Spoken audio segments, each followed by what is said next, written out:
How's it going, everybody? It's me, Arctic, and in today's video we're going to be going over a complete build guide for the character Nilou. We're basically going to be talking about some tips and tricks to use when using Nilou, and then I'm also going to talk about the best artifact and weapon choice for Nilou.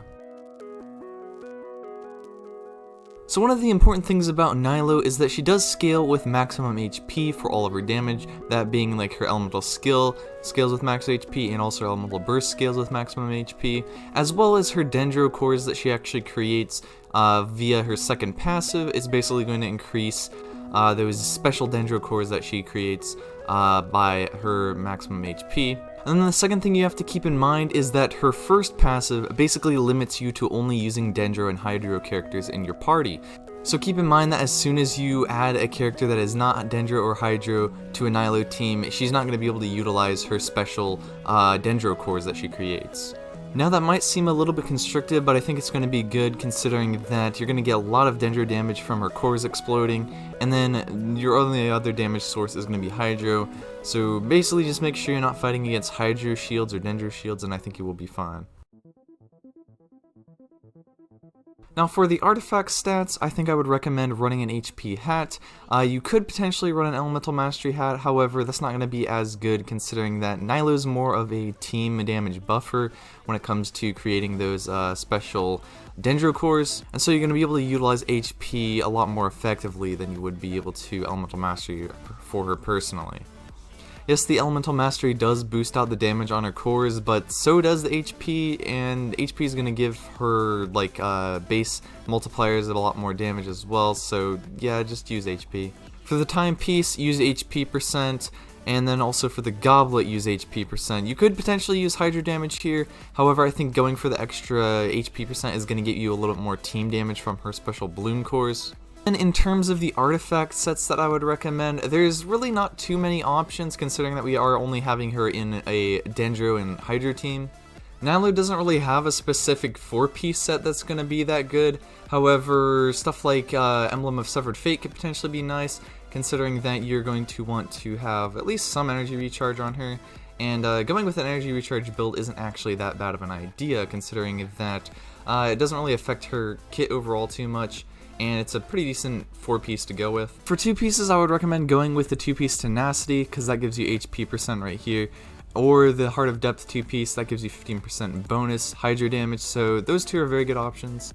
And then you could potentially go with like a Wanderer's Troop or Gilded Dreams 2-piece, just for this bonus extra Elemental Mastery. I think it could be pretty potentially good on her, just considering that if you are stacking most of her stuff into HP, getting a little bit extra Elemental Mastery from artifacts isn't going to be that bad of an idea as well.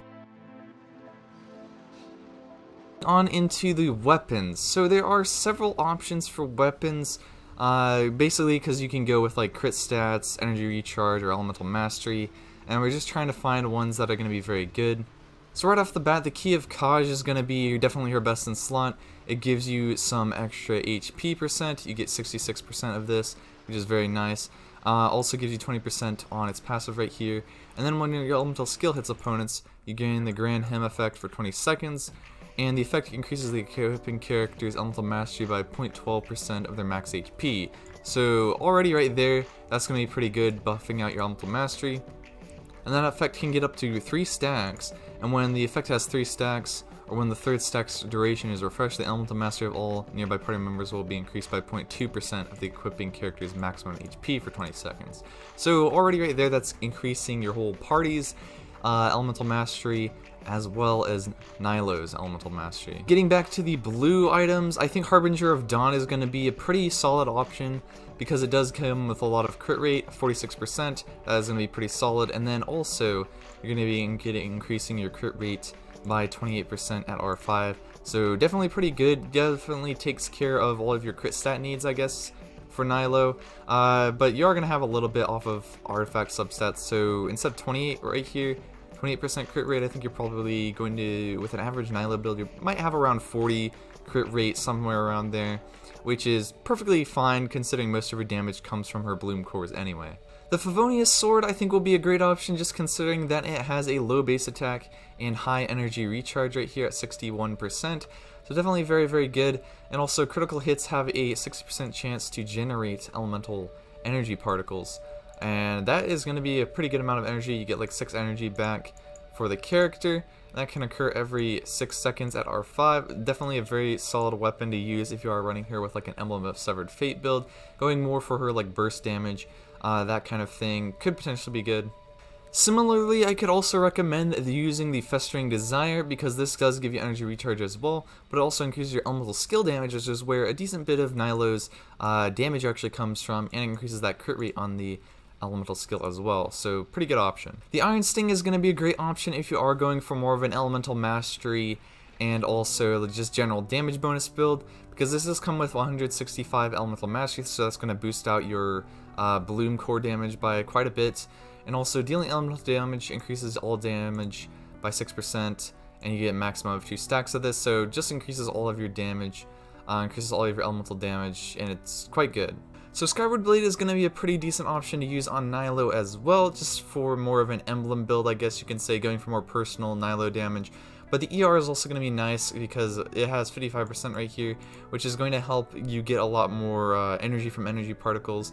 However, with Nilou in team comps, you are going to be running like 2 dendro, 2 hydros, something along those lines, or like 3 hydro, 1 dendro, somewhere in there. Getting a lot of energy really isn't going to be that hard for Nilou if you are running multiple hydro characters, but if Nilou is the only hydro character in your team, this potentially could be a little bit more valuable. And then the passive also gives you a little bit of crit rate, and the rest of this doesn't really matter too much, just considering that it's more related to your normal and charge attacks. However, if her special E stance normal attack hits count as normal attack hits, then it could be pretty interesting because you can still get this little damage instance. But I'm pretty sure, since it says normal attack or charge attack hits, it's not going to actually count because her special pirouette stance is considered elemental skill damage, so I don't think it'll still actually trigger. Freedom Sworn is going to be a great option just because it has elemental mastery as its substat, basically going to boost out your Bloom special core damage. This is very good. And also the passive on this is going to give you Millennial Movement, which increases your damage by 10%. And then you also get these extra stacks of normal and charging plunging attack damage. That's increased, and it also increases your attack. So definitely a very good support weapon if you are running Nilou with other Hydro and Dendro characters that do need that attack and plunging damage and whatnot. I think it could actually be pretty good. The Mistsplitter Reforged might actually make an appearance in a lot of Nilou builds just because it does come with a lot of crit damage, and it also has a pretty decent passive where it gives you a 12% increased elemental damage bonus, and then also when you use like your elemental skills, elemental bursts, and normal attacks, it's going to basically give you this stacking bonus. But it says when normal attack deals elemental damage, so I don't know if that actually will stack, just because, yeah, her elemental skill basically converts her normal attacks into Hydro, but it counts as E damage. So once again, I don't know if that'll really apply. And then the last weapon I would recommend is going to be the Primordial Jade Cutter, and the reason behind this is because it comes with a lot of crit rate, which is going to be nice for your crit builds, and then also it does come with HP percent as a substat, so it's kind of a second best option to her best in slot, Key of Kaj. But yeah, I would definitely consider this. The attack bonus you get on here doesn't really help you out because she doesn't even do any damage based on her attack, but it's still a great weapon to use. But that's going to be end of this build guide for Nilou. Let me know if you guys liked it down in the comments section below, and let me know what you guys are going to run on your Nilou build as well. I definitely look forward to responding to your comments. Definitely one of the better parts of being on YouTube. But anyway, hope to see you guys in the next video. Farewell.